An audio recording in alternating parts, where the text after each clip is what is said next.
I'm gonna make a guess. If history is your thing, and if you're watching this video, it probably is, then you probably have heard of the British land girls in World War II, the girl farmers who ventured out onto the land while their brothers and fathers fought in Europe. What you might not know is that these women's mothers, 20 years previous, had ventured onto the land during World War I, as had their sisters across the Atlantic. I at least was not aware of this. In this video, I'm going to be focusing on the World War I era Women's Land Army of America, or WLAA for short. But to understand it, it's really important to also look at its British sister, the Women's Land Army.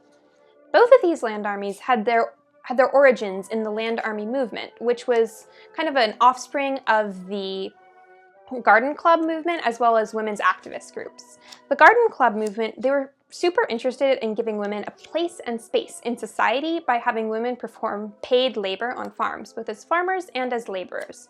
So in 1915, once World War I had been going on for a year, British suffragist Emmeline Pankhurst issued a call to the women, hoping that a show of wartime nationalism would convince Parliament to grant women the right to vote. And part of this was the Women's Land Army, which was formed in Britain in spring of 1917. Meanwhile, in America, Congress was declaring war, as it is wont to do, and the nation was mobilizing. Herbert Hoover's Food Administration was calling on women to Hooverize their households and to conserve food, but women suffragettes were looking towards the British example and seeing how active women could be in the war effort. Through organizations like the Red Cross and the YWCA, the Young Women's Christian Association, women were working as ambulance drivers and canteen workers and first aid workers. And women were also taking jobs in munitions factories and as telegraph switchboard operators. But the government's stance on women as farm laborers remained pretty unenthusiastic. Women's role in food production, according to the US government, was to remain passive. Women conserving food in their households, maybe planting a war garden. Nothing more exciting than that. Suffragette Harriet Stanton Blanche had a response that really characterized the way women suffragettes were thinking about this at the time. She said, "We must not waste women's labor in that way. They ask us to conserve, but I don't believe in peeling peaches thin when hundreds of thousands of bushels are going to waste because the labor is lacking to gather them." And she had a point. Not to be deterred by government inaction and stonewalling, in the summer of 1917, women activists took it upon themselves to establish training camps for women who hoped to engage in farm labor as farmerettes, which is a great term. And the most prominent of these camps were at Bedford, which is in Westchester County in New York, and at Vassar College. At these camps, the women were trained to do basic farm labor, and after a little bit of training, they were sent out in units to farms around the area where they were paid by the hour, working 8-hour days for the farmers and doing whatever labor they needed. And this program was so successful that by December of 1917, the Women's Land Army of America was officially formed. And the next summer, in 1918, as many as 15,000 official WLAA farmerettes worked in as many as 21 states around the country. So what exactly did these farmerettes do? Officially, their mission was to help farmers increase their normal production and to relieve the farm labor shortage caused by the military draft. And based on images of farmerettes held in the National Archives, it seems that their mission ended up being pretty broadly based. There are images of farmerettes picking fruits and vegetables, tending livestock, bringing hay to haystacks, driving tractors, and in one instance, felling trees. As a private organization run on a state-by-state basis, the Women's Land Army of America was constantly struggling for funding. But thanks to lobbying by WLAA leadership and their friends, the Women's Land Army of America was incorporated into the U.S. Employment Service in fall of 1918, just before the armistice. In their newsletter, The Farmerette, the new federal director of the WLAA wrote that with the armistice, the goals of the WLAA had changed. Herbert Hoover's Food Administration had pledged 20 million tons of food to Europe, where much of the arable land had been destroyed in the war, and the Women's Land Army of America was hoping to have a role in producing some of this food. Reflecting the widespread fears of communism after the Russian Revolution, the Wall Street Journal wrote in November of 1918 that hunger in Europe caused the threat of the red flag in Holland, Switzerland, and Scandinavia. And these dual threats of Bolshevism and starvation in Europe kept motivation alive for the Land Army. But with the war over, the political will and philanthropic funding sources had dried up, and the WLAA went deeply into debt. And sadly, because of this, they dissolved in September of 1919. Background is all well and good, and I'd argue that it's fairly important for understanding the rest of this video. But who exactly were these farmerettes? Definitionally, they were women who were able to take time off during the summer to work on farms. So a lot of the women were college students or college graduates, or women of leisure, who were able to afford taking the summer to do low-paid work in the agricultural sector. Seasonal workers, such as teachers and seamstresses, which was apparently a seasonal job at that time, were also commonly employed as farmerettes. Housewives were sometimes also joined the WLAA, but apart from one camp in New Jersey, most of the farmerette camps didn't offer anything in the means of childcare, so for women with young children, farmeretting wasn't really an option. My research shows that all of the farmerettes under the umbrella of the WLAA were white. I found two instances of attempts to form segregated units of farmerettes, one in Virginia and one in California. Following up on this, it seems that the Los Angeles Times in May of 1918 ran an article noting the California Civic League, which was a local black organization, was running advertisements in local black newspapers with the hopes of forming a black Land Army unit. I don't know if they were successful in this endeavor and if there was a black Land Army unit in California, but it seems like these advertisements would have been published in the California Eagle, which was one of the black-owned newspapers in Los Angeles at the time. I don't have access to those records. They're on microfilm in the UC archives, but I want to put this out there so that to acknowledge the role that Black Americans played in World War I, both at home and abroad, as like the Harlem Hellfighters can show. But I also wanted to put this information out there in case anyone would like to do more research on the farmerettes and has access to the records of the California Eagle. That the Women's Land Army of America was probably an exclusively white organization brings forth an important point about farm labor in the United States. Even today, agriculture is a highly racialized labor sector. As Elaine Weiss points out in Fruits of Victory, farmers at the turn of the century did not work with American white-born women. Before the war, women who worked on farms were mostly the wives and daughters of sharecroppers.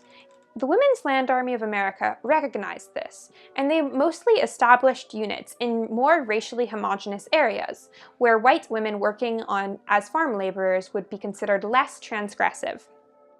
As Olga Ilsing, field secretary for the National Land Army Organization, noted in her travels throughout the South, the WLAA's prospects were, quote, correspondingly brighter, unquote, in areas without large black populations, such as western North Carolina. One exception to this rule was in Georgia, where a record cotton crop combined with the military draft meant that there were insufficient farm workers to harvest the cotton. The WLAA stepped in here, and white farmerettes were hired to help farmers harvest the cotton, but this was only tolerated with white men ineligible for the draft, standing by with guns. The Augusta Chronicle heralded these women as cotton patriots, which is notable because black people had been picking cotton in the South for centuries, and they had never been given any such praise. And in Western states, where agriculture was more commonly performed by Mexican and East Asian laborers, the Women's Land Army of America was put forth as a way of avoiding using immigrant labor, which is pretty reflective of the nativist bent of most American discourse at this period.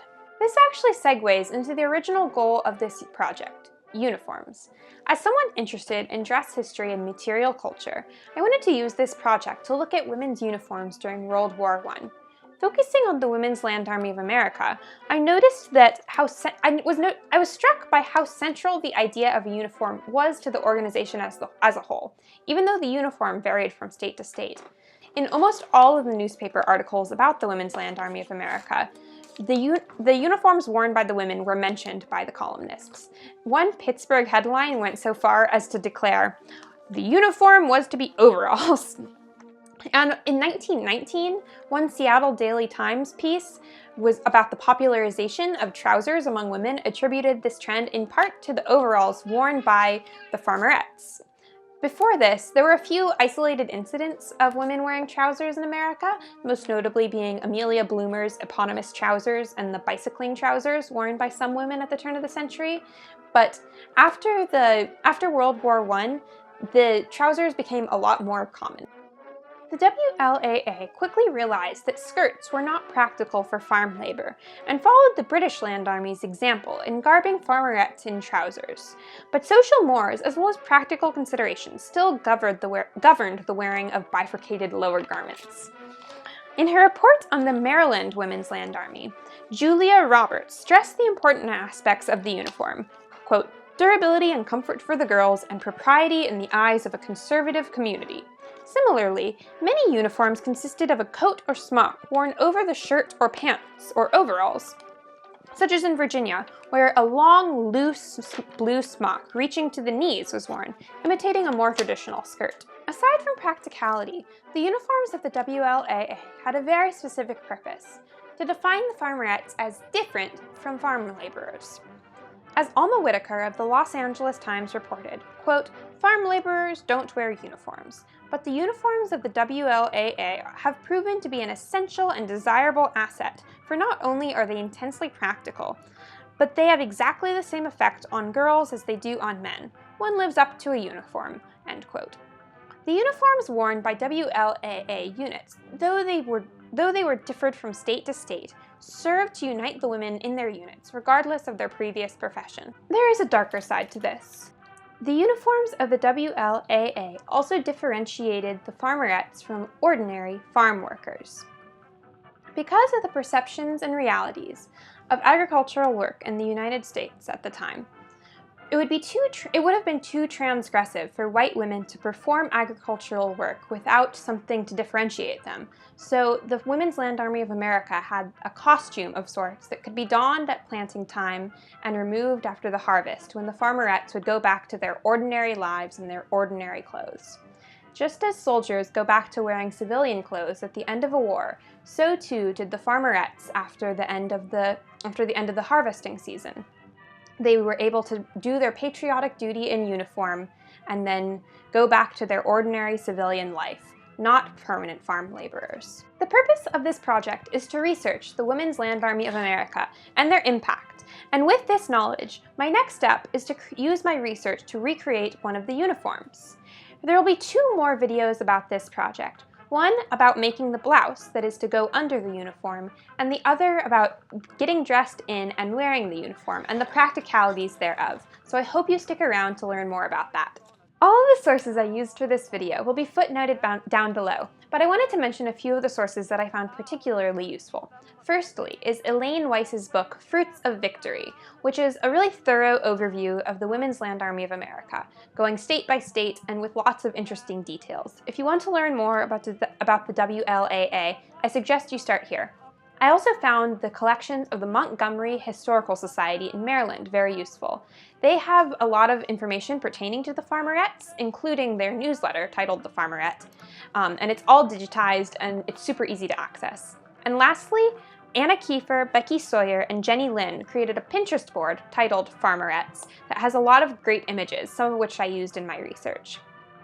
I would also like to extend my thanks to Professor Jay Watkins, my advisor for this project, to the Charles Center at the College of William and Mary for giving me the first-year Monroe Scholars Grant that allowed this project to happen, and to Ollie Beebe for their help in filming and editing these videos. Thank you as well to you for watching, and I hope you have a good rest of your day. Bye!